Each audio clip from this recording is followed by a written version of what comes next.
Hello, in this video we are going to integrate these two expressions with respect to dx. Here we have 6x squared minus 5 with respect to dx. Here we have 3x power 3 all divided by 2 minus 5x plus 1 divided by x squared with respect to dx as well. So let's go ahead and do that. We have solution. So let's record the first problem. We have a, the integral of, we have 6x squared, then minus 5 with respect to dx. So what can we do? Let's start with what we have here, the first expression. We have 6x squared. How can we integrate this with respect to dx? Don't forget this fact. So here the powers of x is 2. We are going to add plus 1. Then we divide it by these new powers, which is 2 plus 1. That is 3. And we have minus. Here, if we integrate a constant with respect to any variable, here in this case is with respect to dx, we're going to have 5 and the variable that is x. So this becomes 6x power, what we have here, 3 divided by 3 minus 5x. So 3 can actually take care of itself. 1 cancel 6, we have 2.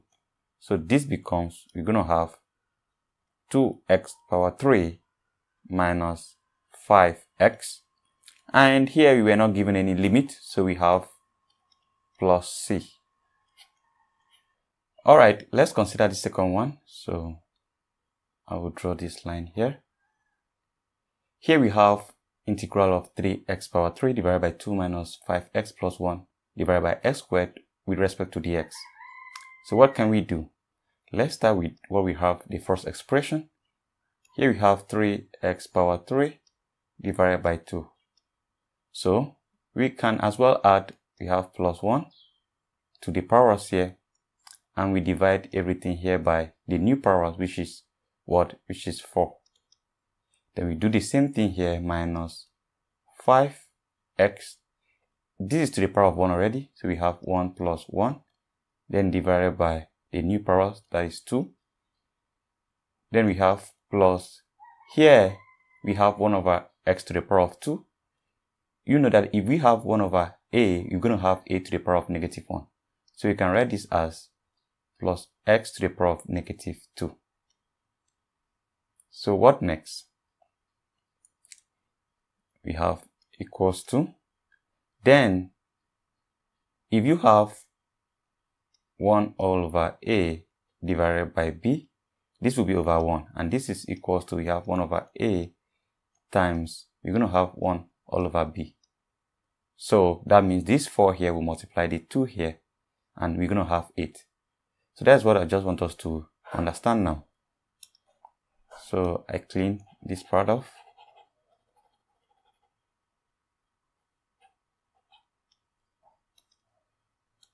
So let's continue. That means we're going to have 3x power 4 divided by 4 times 2, that is 8, minus 5x power 2 divided by 2. Then we have plus x to the power of negative 2. We're going to add plus 1 divided by the new powers, that is negative 2 plus 1. So this becomes 3x power 4 divided by 8. Then we have minus 5x squared divided by 2. Here you're going to have negative 2 plus 1, that is negative 1. And negative 2 plus 1 here, you're going to have negative 1. This negative 1 here will cancel the positive, so you're going to have minus x to the power of negative 1. So we have plus c. Then the final answer, we can write it here. 3x to the power of 4 divided by 8 minus 5x squared divided by 2 minus x to the power of negative 1 plus c. So that is it for the video. Thank you and goodbye.